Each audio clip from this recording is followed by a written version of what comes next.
కూడా సిగ్గు లేదు. ఎంపీ కుటుంబ సభ్యుల్నే కిడ్నాప్ చేశారు. వాళ్ళు ఎక్కడో కిడ్నాప్ చేసి వాళ్ళ దగ్గర డబ్బులు వసూలు చేశారంటే ఆయన ఒక ఎంపీ, ఈ సైకో ఒక ముఖ్యమంత్రి. ఏమనాలి? నిన్ననే విశాఖపట్నంలో రూరల్ తహసీల్దార్ రమణయ్య నిన్ననే ఇంట్లో చొరబడి దారుణంగా చంపేశారు. నేను అడుగుతున్న, హత్య చేసి దర్జాగా విమానాశ్రయానికి వెళ్లి వైజాగ్ విమానాశ్రయంలోనే వేరే ప్రాంతాలకు పోయారంటే అసలు ఈ రాష్ట్రంలో లా అండ్ ఆర్డర్ ఉందా అని మిమ్మల్ని అడుగుతున్నా. మీ ఇంటికి వచ్చి మీ మీద దౌర్జన్యం చేస్తే రక్షణ ఉందా అని మిమ్మల్ని అడుగుతున్నా.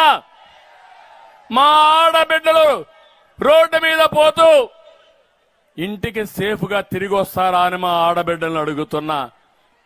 ఇలాంటి జగన్మోహన్ రెడ్డి ఎందుకు విశాఖపట్నంలో ఎన్ని వచ్చాయంటే భూ వివాదాలు పెరిగాయి, క్రైమ్ పెరిగింది. ఇవన్నీ చూసిన తర్వాత బాధేస్తుంది, ఆవేదనేస్తుంది. పులివెందల రౌడీలు విశాఖపట్నాన్ని కబ్జా చేసే పరిస్థితికి వచ్చారు.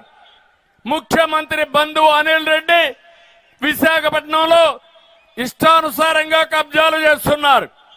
వీళ్ళ ఎంపీలు కూడా ఎక్కడికక్కడ దోచుకునే పరిస్థితికి వచ్చారు. నేను అడుగుతున్నా ఒక మాట.